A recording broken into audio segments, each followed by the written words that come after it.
Check, test, 1, 2. Check, test, 1, 2. Check, test. Man, I can't see anything in here. How about that? When you buy a car, don't buy it based on price. Like everything, buy it based on performance. That what you're looking for is the right speed. Because the read speed, yeah, that's fine. It's just dumping off into a computer wherever you're storing your stuff, your hard drive. But when all that information is being captured at one time, it's got to dump down someplace, and it's dumping to the card. That's why you have a CF Express card, because they're faster than the SD cards. What you're looking for is your right speed. So, JonnyPink, that's my 2 cents. If you got something out of it, cool, man. Give me a thumbs up. If you think I'm full of nonsense, leave a comment down below. And if you think I'm not full of nonsense and you agree, leave a comment down below. And well, it looks like I'll be finishing this on the GoPro. Why? This overheated. It's sitting in direct sun. It's probably about 85 degrees out here Fahrenheit. This one is shot in RAW.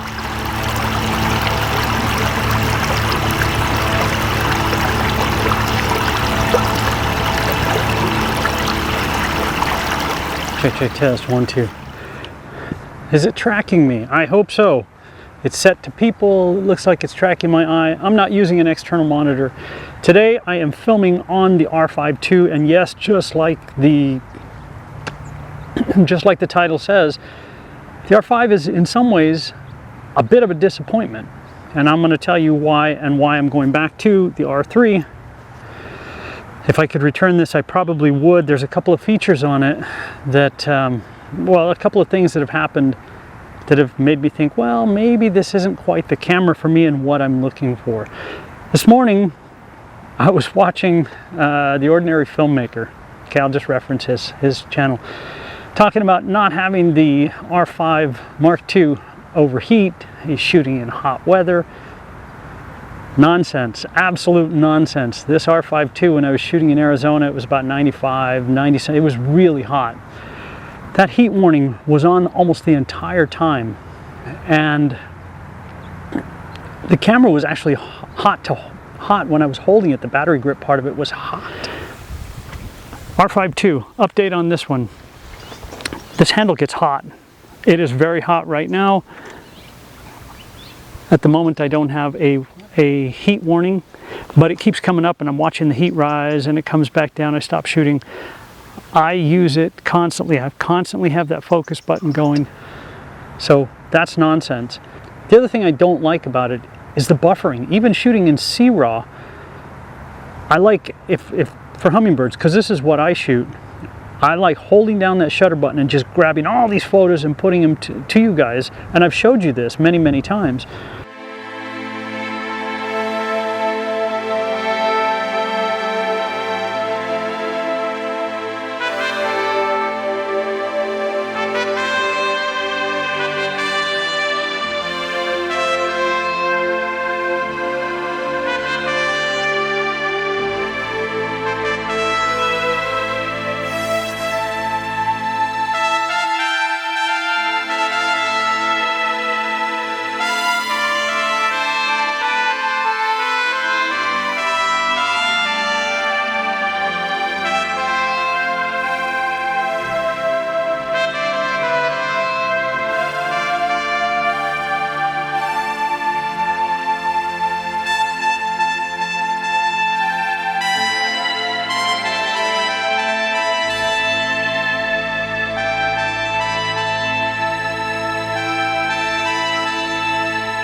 In my different videos, that's what I like to do. That's what works for me. I get buffering on this thing and it pisses me off. This one I don't. Rolling shutter, the R5 Mark II has rolling shutter. This has rolling shutter. Very minimal, and it's noticeable. If you know what you're looking for, you see it. None of these cameras is immune to it. I think the only one would be one of the Sonys that has the entire screen readout at one time. But past that, everything has some rolling shutter someplace, some worse than others. So when I shoot on the R7, yes, I get buffering, and yes, I know I'm going to get rolling shutter, but some of those photos actually look pretty cool when you see the wing in two different places. Some of those I like. It's an artistic like, you may or may not. But going back to the overheating, yesterday when I was shooting, I was doing my stuff just like this, and you may have already seen it, or I will show it to you, because I'm going to use that footage. But sitting in the sun, as I am right now, I shoot later in the afternoon. I don't care about the harsh light. I just take my exposure compensation and bring it down, just like I would for shooting whitebirds.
JonnyPink, I'm not using my tracking right now, and the glare behind me off the water is so bright that I can't really see.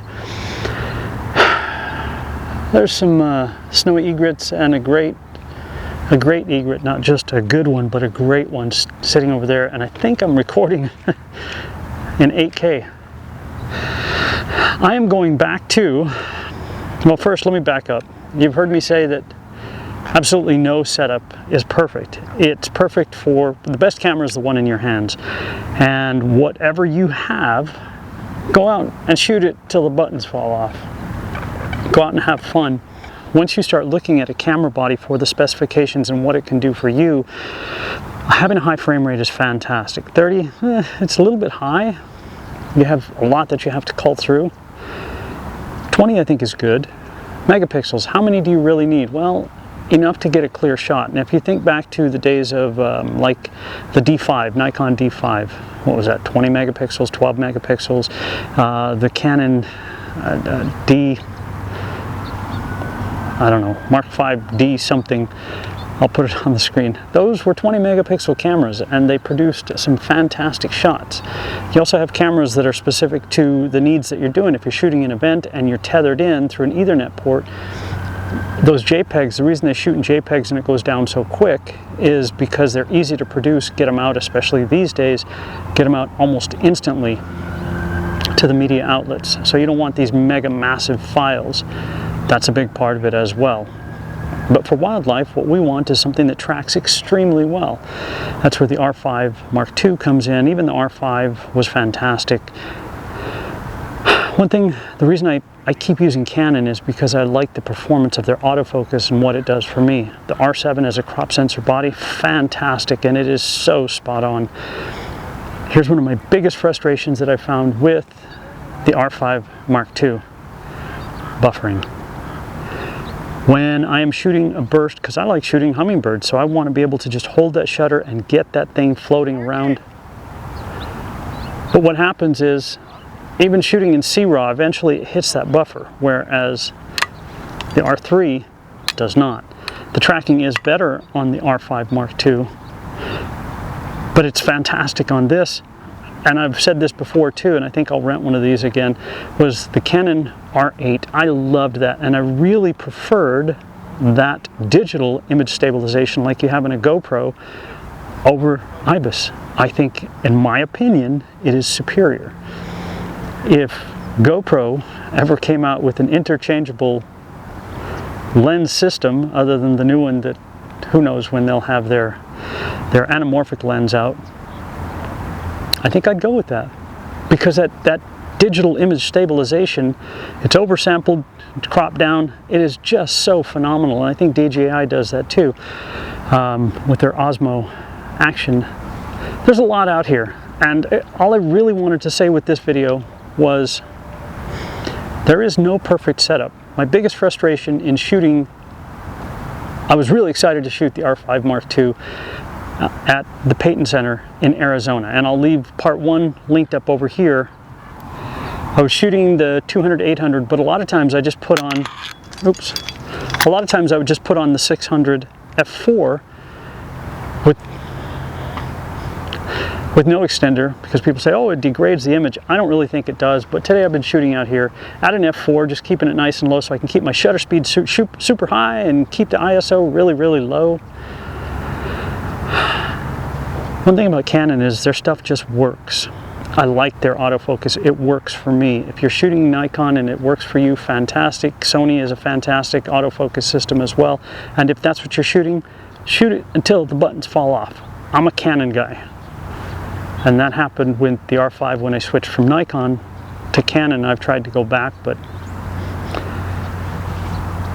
anyway, that's my biggest gripe with the R5 Mark II is the buffering. Even shooting in C-RAW, it reaches a point where if you're holding it down, maybe I can try dropping it down to like 15 frames a second, and that would be a better option, and I'll probably try that too. One other thing that started to happen, and maybe it's just this card, but it's gone between a couple of different cameras. I put it in, it says no card installed, pop it out, put it back in. So I've got several other cards, and at the time when I bought these last year, they were the fastest on the market, so I'll see if there's something faster.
What happened is, as I was standing here talking to the camera, overheat warning, and it shut down.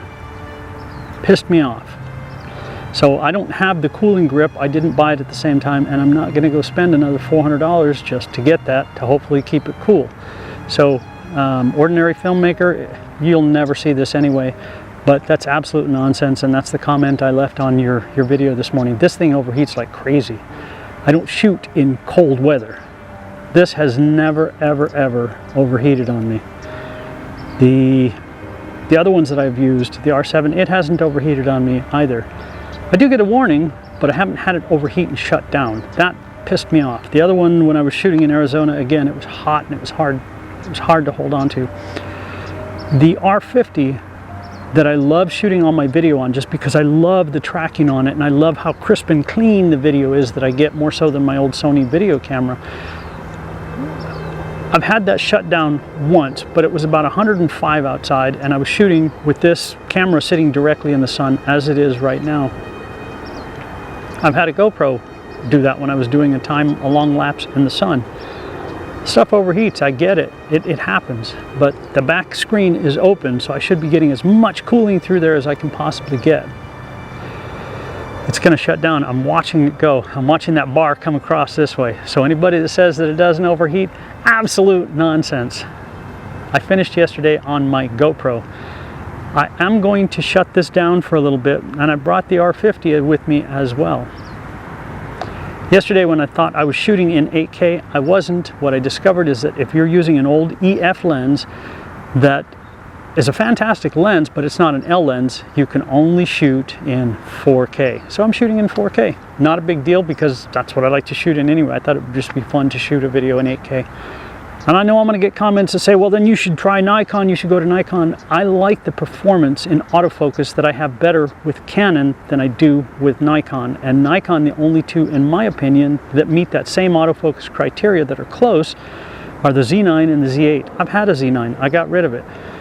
Nikon has some fantastic lenses, but for me, I like Canon's performance.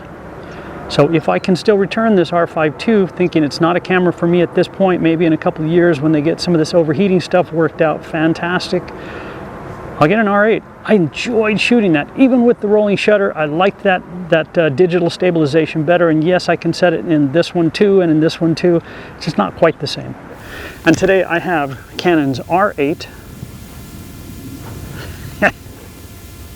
Canon's R8 and my 600 f4.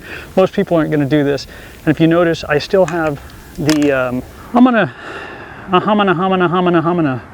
That's my rant and rave. If you're going to buy one, wait. I would personally, what I would do, if you really want that 45 megapixels, get the R5. Yes, this is better on tracking. If you don't want that 45 megapixels, get the R6 III, get the R8. Those were phenomenal cameras. Yeah, you're going to have rolling shutter, but it's not that big a deal. This one, I still have rolling shutter, but with the 24 megapixel, it's easier to work with, less memory storage. But I think I'm going to wander out this way. I'm going to start by saying thank you for letting me share with you guys. That way, if it does shut off, I know that I got the ending, right? And I'm guessing that it's going to, because it's sitting in the same sun it was sitting in before. It's actually a little bit hotter now.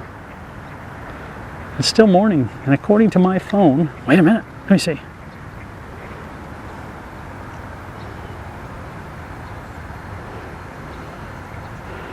According to my phone right now, okay, it says it's 64 degrees. That's Fahrenheit. I don't know what the temperature actually is. It's okay, man. I'm going to wander out into the river, but before I do, I'm going to wait for this thing to shut off and show you that it actually does shut off. That pissed me off to no end yesterday, but it was a little bit hotter yesterday as well. And before I wandered that way, as I said, I did get my heat warning, so don't let anybody tell you that it doesn't overheat. It does. I have a slight breeze going with the back door open, so it should be cooling off just fine. Should I switch to Nikon? No, I don't like their autofocus performance. They only have two. They have some great lenses, but it's just not, for me, it's not what I want. I like what Canon offers me, so I will deal with these minor setbacks. just work around the problems of everything. Nothing is perfect, right? It's a great camera overall. Great focus. I like the larger megapixels, except in certain circumstances. I don't like the buffering. I can't stand it, in fact. And that is a big deal for me. Don't use it often. I shoot in bursts, just the way it goes. JonnyPink, again, thank you so much for letting me share with you guys. I do appreciate it. Give it a thumbs up if you found anything useful in it. Give it a thumbs down if you think it's kind of dumb, and that's okay too. I'm probably blowing myself out here because I can't see my histograms. And the ND filter that I'm using is probably not strong enough. JonnyPink, thanks. I'm going to wander this way and let you guys shut off. We'll see you. Maybe it doesn't this time. Maybe it'll surprise me. But I've shot my R50 many times, and I love the video I get from that. Again, R5 II, you can't shoot in 8K unless you're using an L lens or one of the higher end RF lenses. All right, we'll see you guys.